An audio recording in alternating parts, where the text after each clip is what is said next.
अरे जा, मुझे किसी की जरूरत नहीं है। अरे जब मैंने अपने दिल में रहने वालों के जाने का अफसोस नहीं किया तो घर से जाने वालों की परवाह क्या करूंगा। एक ऐसा सुपरस्टार जो वक्त की रेस में पीछे छूट गया। ए हीरो, गोविंदा जैसा कोई है क्या? 90s के दशक में अगर कोई ये सवाल पूछता तो जवाब एक ही होता, नहीं, कोई भी नहीं। अपने दीवाने का कर दे पूरा हाल रे। तो ये आपका होटल है और ये मेरा ढाबा है, ये लड़की का ससुराल है, ये लड़की का मायका है। अखियों से गोली मारे, लड़की फुदक के कभी ससुराल में, कभी फुदक के मायके में। क्योंकि गोविंदा सिर्फ एक एक्टर नहीं थे, बल्कि फुल ऑन एंटरटेनमेंट पैकेज थे। वो आए अपने एनर्जी, अपने डांस और अपने डायलॉग से, अपनी अलग यूनिकनेस से लोगों को अपना दीवाना बना दिया। ओ चप्पारे से देखे मेरा दिल है बेईमान। दुनिया मेरा घर है, बस स्टैंड मेरा अड्डा है, जब मन करे आ जाना, राजू मेरा नाम है। कॉमिक टाइम में ऐसे कि लोगों के दिलों पे राज करने लगे।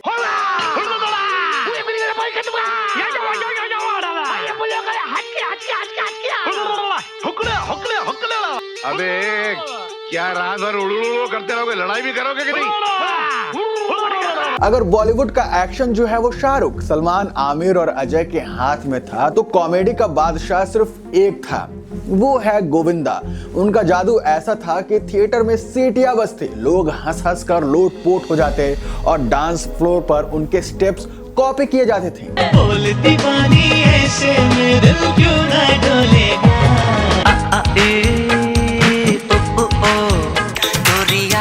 चुराना मेरा जिया, ये इश्क का जादू है, सर चढ़ कर बोलेगा। लेकिन अफसोस, जो सितारा सबसे ज्यादा चमक रहा था वो एक दिन अंधेरे में कहीं खो जाता है। आज ना तो गोविंदा के पास फिल्में हैं, ना ही इंडस्ट्री उन्हें याद करती है। लेकिन ऐसा क्या हुआ कि बॉलीवुड का सबसे बड़ा एंटरटेनर अचानक से गुम हो गया?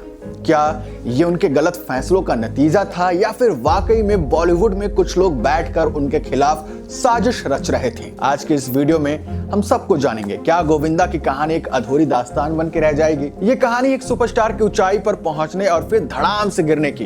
गोविंदा यानी गोविंद अरुण आहूजा, उनका जन्म 21 दिसंबर 1963 में एक फिल्मी परिवार में होता है। उनके पिता अरुण आहूजा खुद एक एक्टर थे, लेकिन इंडस्ट्री में टिक नहीं पाए।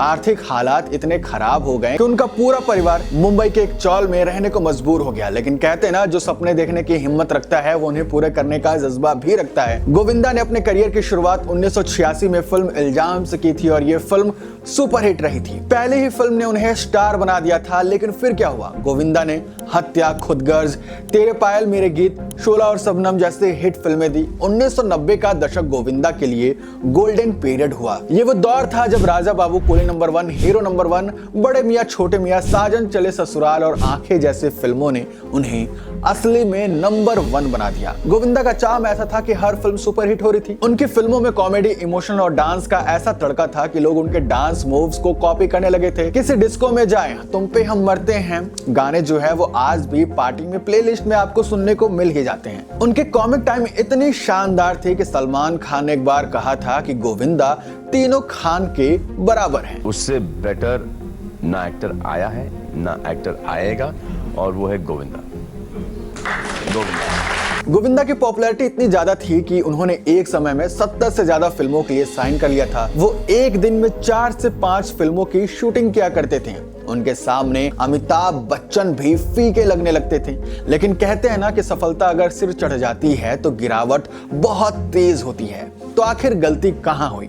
गोविंदा के करियर में गिरावट की शुरुआत होती है 2000 के दशक से। जहां इसके पीछे बहुत सारे कारण थे। पहला कारण तो ये था कि उनकी लेट लतीफी और अनुशासनहीनता, यानी कि गोविंदा अपने करियर के पीक पर थे, लेकिन उनकी लेट लतीफी की आदत इंडस्ट्री में चर्चा का विषय बन के रह गई थी। वो अक्सर घंटों देरी से सेट पर पहुंचा करते थे। एक बार उन्होंने अमिताभ बच्चन को 5 घंटे इंतजार करवाया था।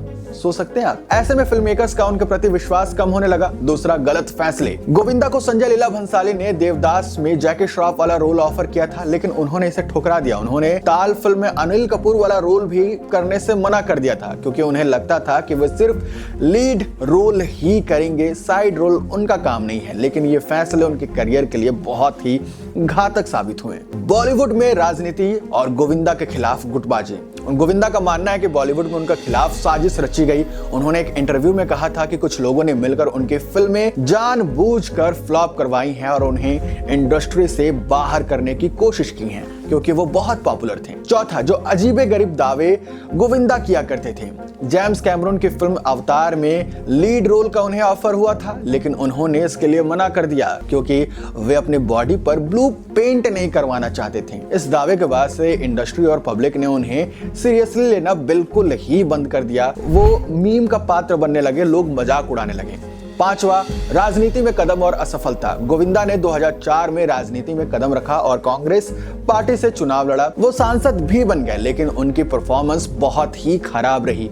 उन्होंने 5 साल में कोई भी बड़ा मुद्दा नहीं उठाया। फिर उन्हें एहसास हुआ कि राजनीति उनके बस की बात नहीं है और उन्होंने बॉलीवुड में वापसी करने की कोशिश की, लेकिन तब तक इंडस्ट्री उन्हें लगभग भुला चुकी थी। आज गोविंदा के पास ना तो फिल्में हैं और ना ही पहले जैसी पॉपुलैरिटी है। उनकी आखिरी फिल्म आई थी रंगीला राजा 2019 में थी, जो बुरी तरीके से फ्लॉप हो गई थी। उन्होंने कहा था कि उन्हें 100 करोड़ की फिल्में ऑफर हुई थी, लेकिन उन्होंने मना कर दिया। वे गंदी और हिंसक फिल्में नहीं करना चाहते हैं, पर सच्चाई ये है कि बॉलीवुड उन्हें अब वो जगह नहीं देता जो कभी उनकी हुआ करती थी। अगर गोविंदा ने वक्त पर खुद को बदला होता तो शायद आज भी वो बड़े पर्दे पर राज कर रहे होते। लेकिन इंडस्ट्री उन्हें भुला दे, लेकिन फैंस हमेशा उन्हें अपने राजा बाबू के रूप में याद रखेंगे, क्योंकि 90 के दशक में अगर हमें सबसे ज्यादा किसी ने हंसाया है, एंटरटेन किया है, तो वो कोई और नहीं बल्कि गोविंदा ही है। तो दोस्तों, आपको क्या लगता है कि गोविंदा को एक और मौका मिलना चाहिए? क्या आप उन्हें बड़े पर्दे पर देखना चाहेंगे?